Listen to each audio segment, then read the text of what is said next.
Hey guys, it's Hee, and today I'm going to be reading my Common App essay that got me into Brown, Amherst, Boston University, and then I'm going to talk about my struggles, actually just the process that I went through trying to write this, and in the end I'm going to give you some tips that may just help you and relieve some of the stress that comes with the college search, because this thing is stressful as heck.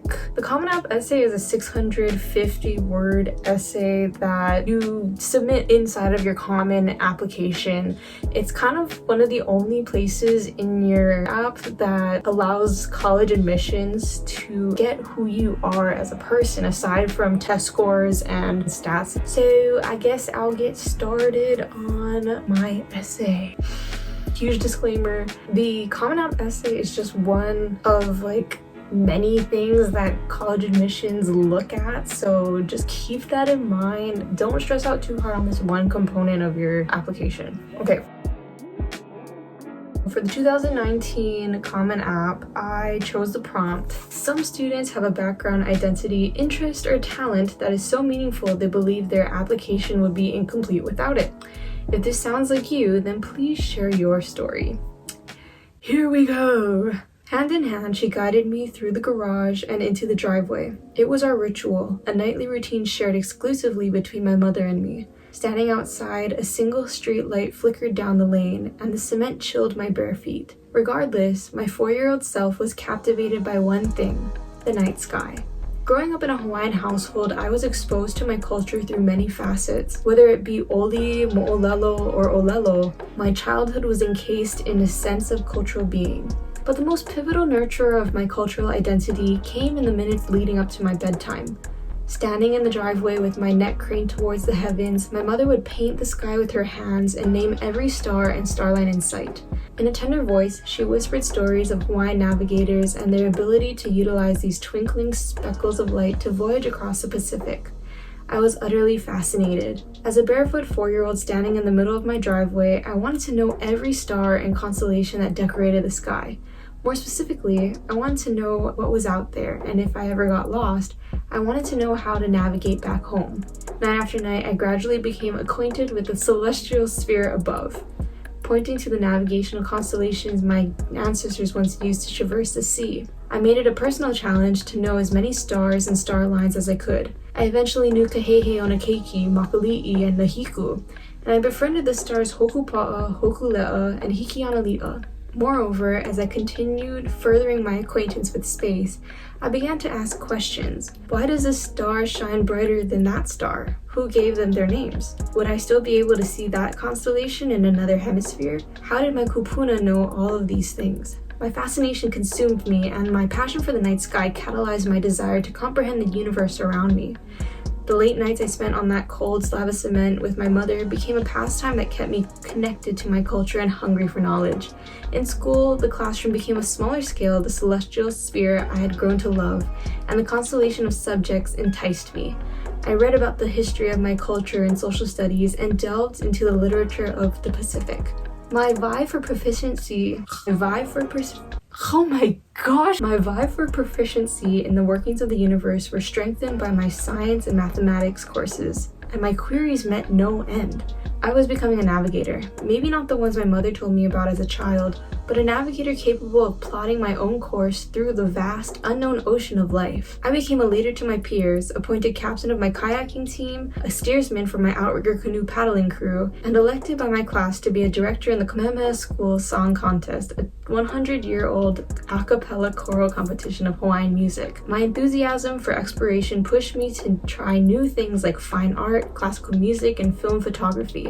My horizons had expanded, and the education, activities, and hobbies I took part in throughout my life became new stars in this night sky of my own creation. The future lies just beyond the horizon, but I am not afraid. Although my course may carry me in a different direction, far from the islands and culture of my upbringing, I embrace the journey and trust in the stars and constellations I have acquainted myself with to guide me in the right direction. And no matter how far my voyage takes me, I will always know how to find my way back home. Ooh, it's not the best, but yeah, that was my Common Application essay. I look at it now and I'm like, oh my gosh. I guess now I'll talk about my process. It was painful. This essay was actually my third draft. Like, I had 2 completely different essays before. In the beginning, I had no idea what I wanted to write about. I was watching YouTube videos trying to figure out how am I gonna write this. So what I did was I thought about things that made me me. I heard this before from someone else. If I were to drop my essay on the ground and one of my friends were to pick it up, they'd be like, oh, that's he. My first draft was about outrigger canoe paddling. If you know me, you know that that is basically all I do. Outrigger canoe paddling. Outrigger canoe paddling. Okay, my first essay talked about what it's like to race. I'm a steersman, so I'm in charge of my crew. It was supposed to showcase that I'm capable of leading, I'm capable of taking risks and facing fears, and I wanted to try to communicate that through my essay. So that was my first essay. I thought I liked it, but at the same time I was like, I don't know if there's much of an impact. And I was like, okay, maybe I'll try something else. So I had that thing, like 650 words was down, and I was just like, okay, I'm gonna write a whole new one. So I started writing a whole different one, my second draft. It was about kayaking this time, because I'm also a competitive kayaker for school. That one was bad too. Then I had to think to myself, I had to think really long and hard about who I am, and that story talking about like me and my mom looking up at the stars. I was like, oh, okay, and then the wheels started turning. That's basically the story of how my Common App came to be. I'm just gonna leave you with a couple tips that really helped me, that hopefully will help you, because this thing is stressful enough. Tip number 1, just start writing. Just write about stuff that makes you. Jot stuff down. Brainstorm. No idea is a bad idea. Some ideas are bad. Write about something that makes you.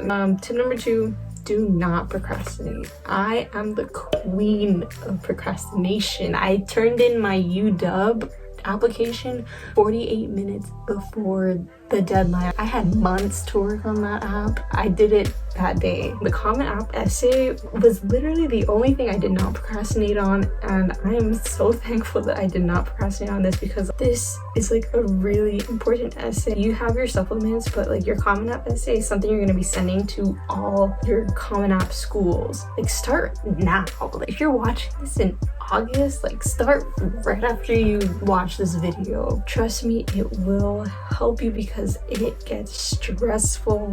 Number 3, use Grammarly. I ran everything through Grammarly. I know Grammarly can be very wrong. Grammarly can make mistakes too, but just run it through Grammarly. It's free. That helped me a lot. Last tip, don't be afraid to ask for help. Meaning, don't be afraid to ask your friends to proofread it, ask your parents to proofread it. I asked my AP English teacher, get feedback. Give it to people that you actually trust, who will actually critique you. You don't want people just lying to you, telling you it's good when really it's not good. I think I've given you everything I have to offer.